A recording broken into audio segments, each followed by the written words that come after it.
Breaking news! Something unbelievable is happening at Broncos training camp, and no one outside of Denver is talking about it yet. We're not just talking about one or two standout players. We're talking about a team flipping the script for the entire AFC West, a rookie quarterback making veteran-level throws, and surprise names dominating the field like no one predicted. The buzz is real and growing every day. We know the Broncos aren't just trying to bounce back. They're trying to reach the Super Bowl. And for that to happen, Sean Payton needs more than just talent. He needs timing, health, chemistry, and culture. I'll break it all down. But before we get started, please click like only if you've been a Broncos fan since the pre-Elway era, or even if your loyalty began in the Tebow era, because this season will be one for the ages. Comment below. Go, Broncos! We're not waiting, we're dominating. Now, let's get to the details. Right off the bat, the most exciting update is about Alex Singleton. We were originally told he wouldn't be back until next week, but guess what? He's already back in pads. Sean Payton said that if it had been a playoff game, Singleton would have suited up and played. The only thing keeping him off the field was a minor concern about post-surgery infection due to the incision. That's how close he is to full strength. This means our inside linebacker core may not need an emergency boost from guys like Lavelle Bailey, who's been impressive but might not be needed to carry the load just yet. And Dre Greenlaw? Another major headline. After a minor injury while covering J.K. Dobbins, fans and insiders were saying wrap him in bubble wrap until week 1. But Greenlaw was having none of that. He's itching to get back, already running and stretching with the team, showing he's laser-focused on playing in the joint practices against the 49ers. We need him healthy, but this level of competitiveness says a lot about where his mindset is. Payton and Vance Joseph better be careful not to let that fire turn into a flare-up. But make no mistake, this guy's ready. Now let's talk about the roster building. Sean Payton and the Broncos have been aggressive and smart this offseason. Courtland Sutton and Zach Allen were both locked up early, avoiding the mistakes we've seen from other franchises like the Raiders with Khalil Mack. Payton remembers how Oakland refused to extend Mack, and that stuck with him. For him, not extending guys like Sutton or Allen sends the wrong message to the locker room. Instead, Payton doubled down, rewarding the culture builders. Sutton, in particular, has been clutch on third down, leading the league in reception yardage and first down conversions on third down plays last season. 0 drops on those plays too, despite being among the most targeted. Sutton's chemistry with Bo Nix is blossoming fast. Speaking of Nix, he's rapidly outperforming expectations for a rookie quarterback. He threw his first camp interception just a few days ago, but bounced back by throwing a touchdown over none other than Pat Certain, who knew the route in advance because it was a scripted play. That tells you how dialed in Nix is. And let's not forget the no-look passes. Yes, plural. He threw one in practice that had everyone buzzing, and it's not even his first. Last year, against the Chargers, he threw a no-look dart to Devin and another to Javonte in the end zone, eyes locked on Sean Payton as the ball left his hand. That's confidence bordering on swagger, and we haven't seen a rookie do this kind of thing since Mahomes-level rookies. Jonah Ellis is another breakout name you need to watch. Last year, he was the youngest player in the NFL to record 5 sacks at just 21 years old. In practice yesterday, he got a sack and a fumble recovery. And remember the pivotal pick 6 from Pat Certain last year against the Raiders? That play doesn't happen without Ellis's relentless pressure on Gardner Minshew. This guy's motor doesn't quit, and that's the type of presence that transforms games. Now, let's talk secondary. Riley Moss is turning heads. His name has been scribbled in reporter Luca Evans' notes more times than he can count. People forget Moss played hurt last season, which tanked his perception,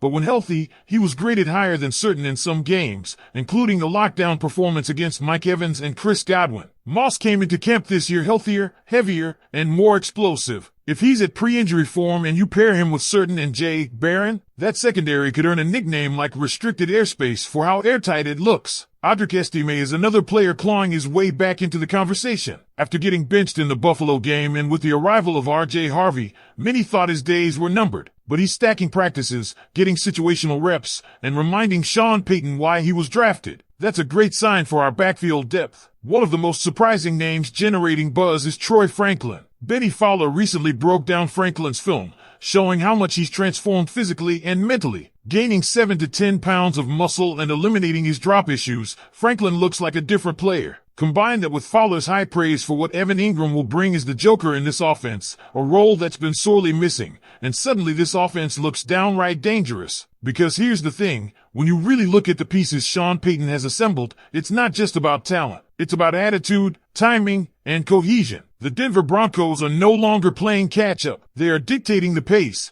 leading the narrative and putting pressure on the rest of the AFC West to respond. And nowhere is that more evident than with Bo Nix. He's showing a command of the offense that you don't expect from rookies. His reads, his confidence, even the timing of his throws, they're all hitting ahead of schedule. Let's talk more about those no-look passes. That's not just flash. That's trust. Trust in his receivers, trust in the scheme, and trust in himself. And it's not just happening in highlights. We're seeing it in structured team scrimmages. His timing with guys like Courtland Sutton and Troy Franklin is quickly becoming something special. And when a rookie is developing the kind of chemistry this early, with receivers performing at such a high level on third down, you're not just looking at flashes of potential, you're looking at something sustainable. What's also exciting is how balanced the roster is starting to feel. On offense, we've got legitimate firepower with guys like Sutton, Franklin, and Ingram, who's poised to have a breakout year in Denver. As Fowler pointed out, most fans don't realize how good Evan Ingram really is because we weren't watching Jacksonville tape. But Payton was. He knows how to use a joker receiver. And now Ingram is going to be playing with arguably the most talented quarterback he's had in his career in Bo Nix. Then there's the defense. This group is stacked. Pat Certain continues to play at an elite level,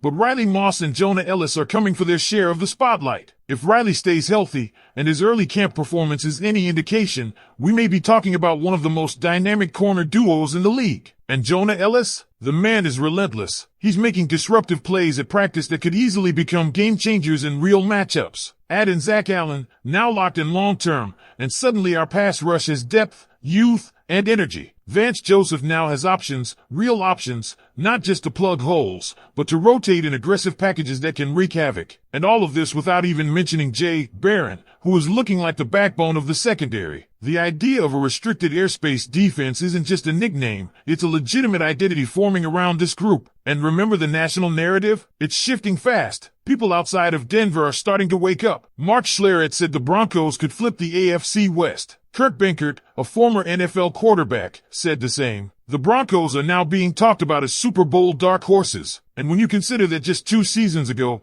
this team was drowning in the aftermath of the Russell Wilson dead cap hit, it's incredible how fast they've turned the ship around. But this isn't luck. It's strategy. It's Payton making smart signings early, like Allen and Sutton, and showing the locker room that the Broncos reward performance, not just potential. That builds a culture, and culture wins games in the NFL. Let's not overlook the chip on this team's shoulder. Everyone wrote them off last year. The expectations were low. ESPN and every other outlet predicted another sub-.500 season. And what did the Broncos do? They doubled those expectations and made the playoffs with a rookie quarterback, no tight end support, and a non-existent run game. Now all those missing pieces are in place. The team is healthy. The playmakers are developing chemistry. The rookies are exceeding expectations. And the vets are stepping into leadership roles that elevate everyone around them. This is not a rebuild. It's a resurrection. The Broncos have gone from rebuilding to reloading. And if you're a fan, you can feel it. Something different is brewing at Dove Valley. Every padded practice, every joint session, every rep is another step toward a team that genuinely believes it can win now, not next year,